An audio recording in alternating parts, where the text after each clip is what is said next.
Okay, so our next story, we're going to talk about Joe Biden and his backwards rhetoric and his double talk and concerning Guantanamo Bay. So Biden is imposing more harsh sanctions on Cuba, and Guantanamo Bay remains open.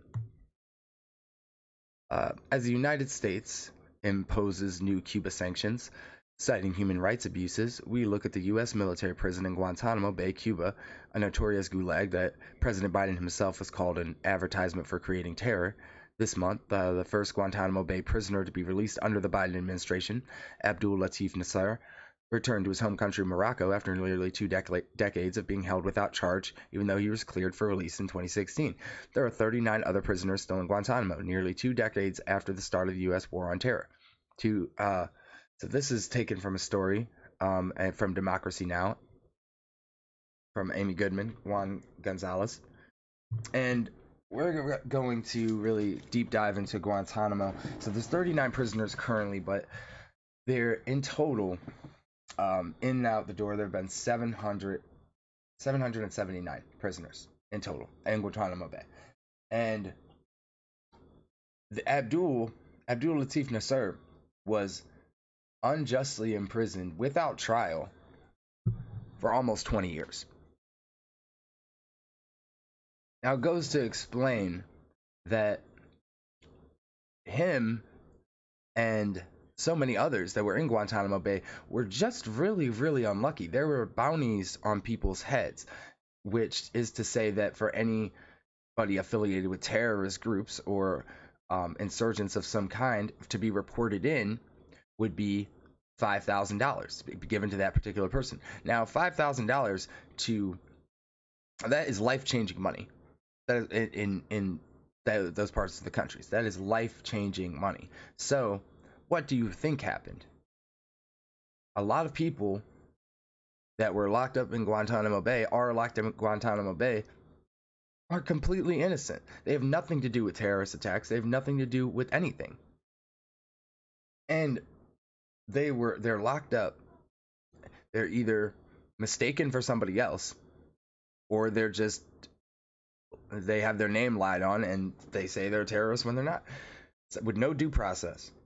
Now, while they're in Guantanamo Bay, what happens?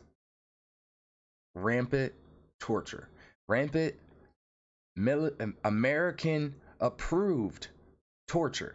You can't really sugarcoat it. It's torture of the highest degree. What exactly?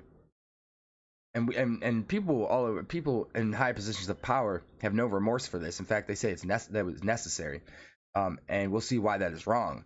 But the types of torture they would do are disgusting. They would do prolonged shackling, and sitting in the same position for hours on end until you would piss yourself, shit yourself, and get be sick, and your body would be so uncomfortable from just sitting or standing in the same position all the time. They would have threats against their family. They would have rampant sexual abuse, enemas. They would do waterboarding, which is simulating drowning. Take cloth over someone's face, throw water in their face, which and your brain thinks that you're drowning, and it's horrible. I've done it one time, and no. And by saying that, I mean I was waterboarded one time by my friend because no, isolation torture, which is just what it sounds like. They just leave you alone, and your mind and your body just crave that human contact, and you end up almost going completely insane. It's banned by the Geneva Convention. Light and sound manipulation, where they would keep the lights on for 24 hours at a time, blast loud music, loud rock music until someone's eardrums were injured, and just not allow them to get any sleep.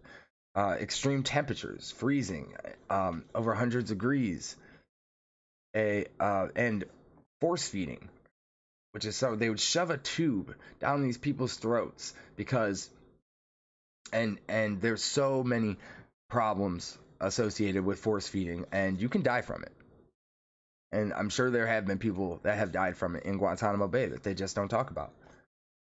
And the real issue with that is that these people were on hunger strike when they were force fed.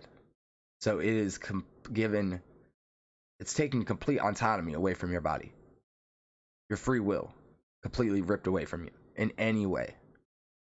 That is illegal on just a basic human level.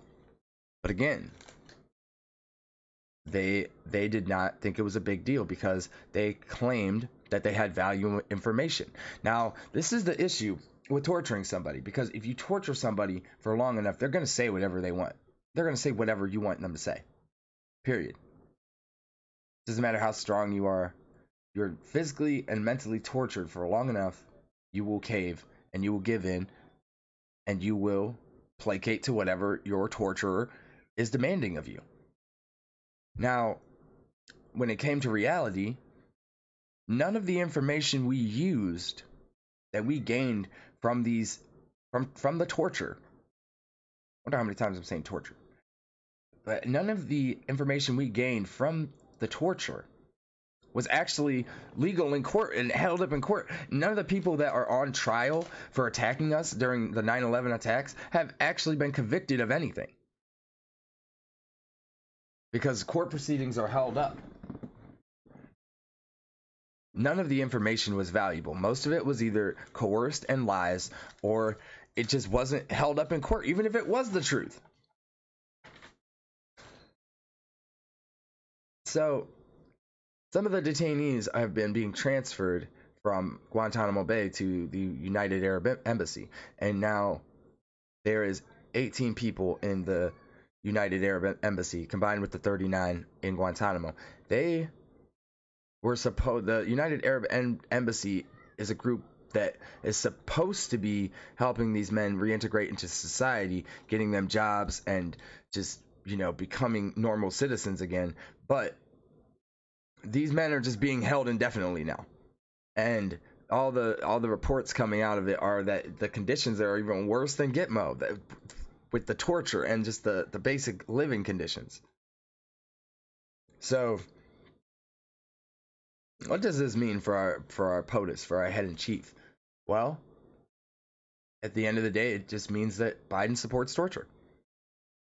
He does. Him, Trump, Obama, and George W. Bush. They all support torture. It is what it is. That's something you have to face. If you support these people, that's something you have to face. Now,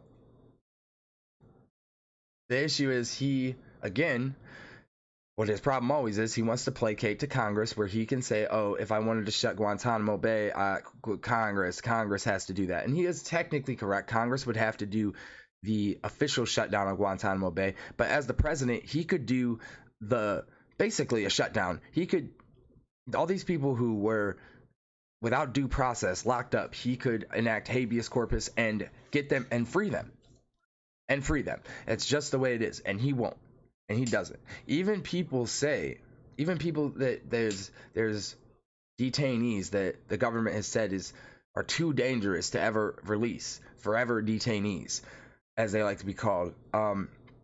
Saeed, I hope I pronounced it right. Saeed Salil Nasir was one of them. He was held for 19 years, and he was a forever detainee, apparently too dangerous to ever release back into the world, and he was released. Why? Because all of that was a lie. These people are not dangerous. And even if they are, just unjustly imprisoning them and torturing them for years is not the way to go about it. It's very, I wish I could say it's very un-American, but it's just very unethical and inhumane. It's very American. So the real problem is that America doesn't consider it torture, because even though, America does, the government considers it inhumane, degrading, and harmful, but not to the levels adequate to be defined as torture.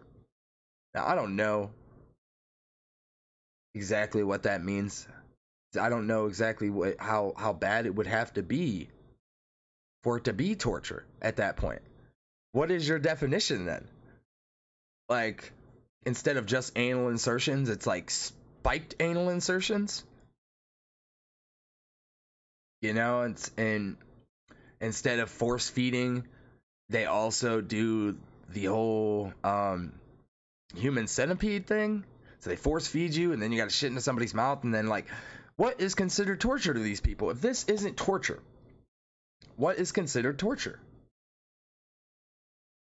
And it's just a sad fact that these people have been locked up for so long with no due process, and it may be impossible for them to actually integrate back into society because, as we know, Russia has been known to, for people that were found in Russia and then released back into Russia, they've been known to detain them themselves, torture them, and then kill them. So it's not easy for these people, and we have ruined all these lives. And I remember the old line pushed around by George W. Bush where he would say, "These are the worst of the worst." And that was a line and by all the GOP and by the right wing conservatives of why we kept these people locked up. The worst of the worst, the worst of the worst. And I really just think these people had the worst luck.